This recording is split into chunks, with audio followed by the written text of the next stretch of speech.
إن الحمد لله نحمده ونستعينه ونستغفره ونعوذ بالله من شرور أنفسنا ومن سيئات أعمالنا من يهده الله فلا مضل له ومن يضلل فلا هادي له وأشهد أن لا إله إلا الله وحده لا شريك له وأشهد أن محمدا عبده ورسوله أما بعد.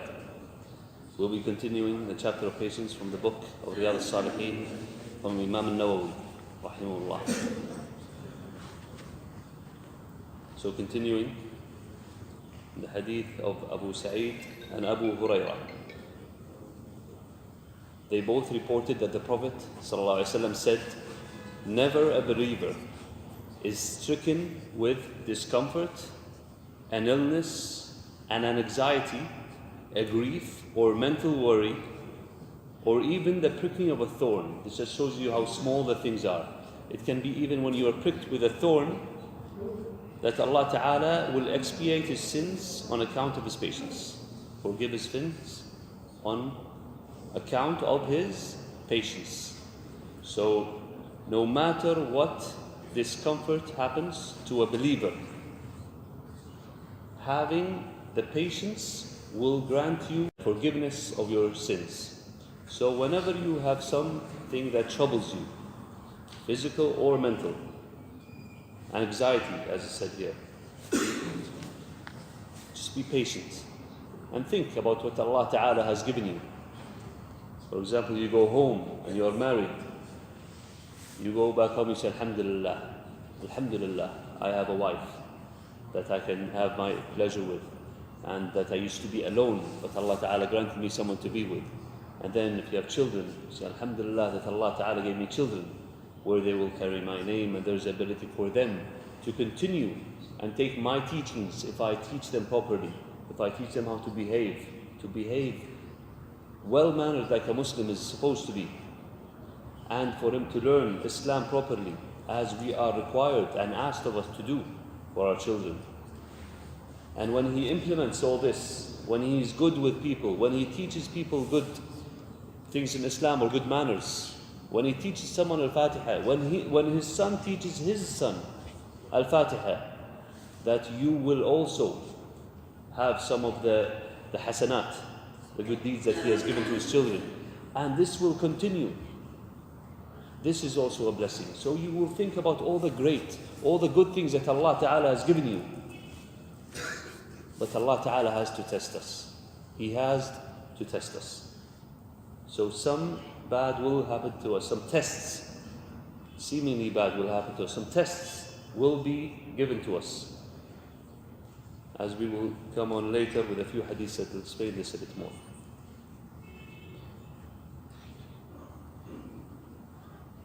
And as it says here, that this is only possible with believers who exercise patience.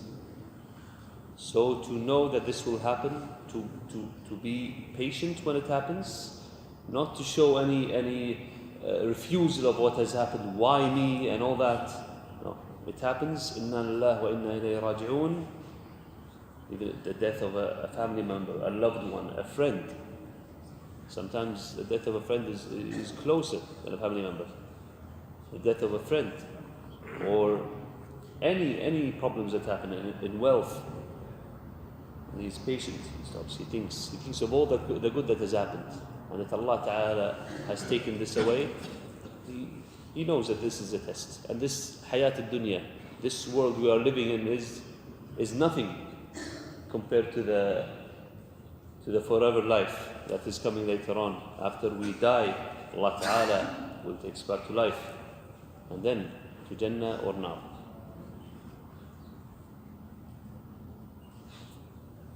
In the next hadith of Ibn Mas'ud radiallahu anhu, he reported and said, I visited the Prophet sallallahu alaihi wasallam. This is Ibn Mas'ud saying, I visited the Prophet sallallahu alaihi wasallam when he was suffering a fever.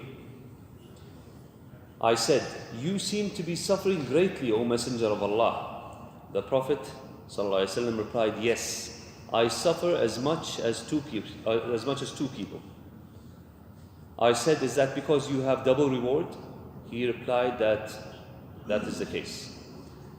And then said, no Muslim is afflicted by a harm, be it the pricking of a thorn or something more painful, But Allah thereby causes the sins to fall away just as a tree sheds its leaves.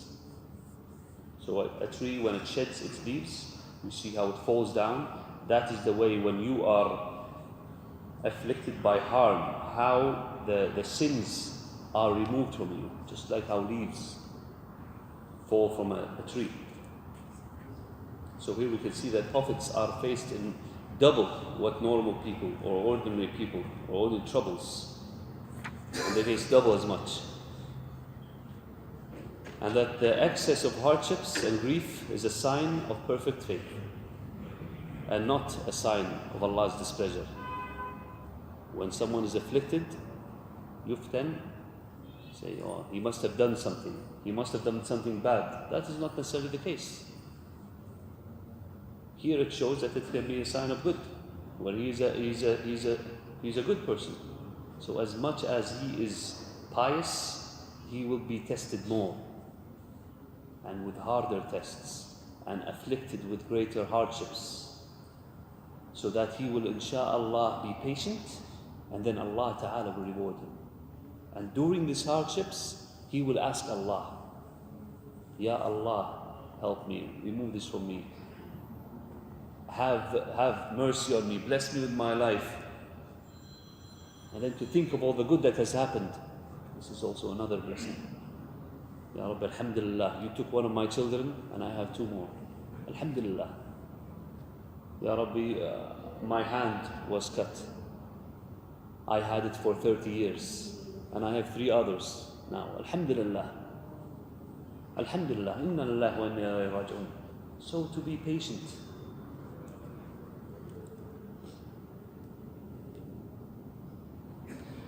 In the next hadith, and the final hadith, that Anas radiallahu anhu reported that the Messenger of Allah sallallahu alaihi wasallam said, "Let not one of you wish for death. Let not one of you wish for death because of a misfortune which befalls him. If he cannot but to say something, he should say, Oh Allah, keep me alive as long as you know that life is better for me, and make me die when death is better for me." So since a man, he doesn't know if this thing is good or bad for him. Seemingly it might be bad, but in reality it might be good. It might have removed him from a road that would lead him to bad, to sin. We have no idea what is good and what is bad to us. So one should never desire for his own death in consequence of frustration created by these hardships. So Allah, may Allah take my life, or may Allah take me now, or whatever is said. It is not permissible to do so.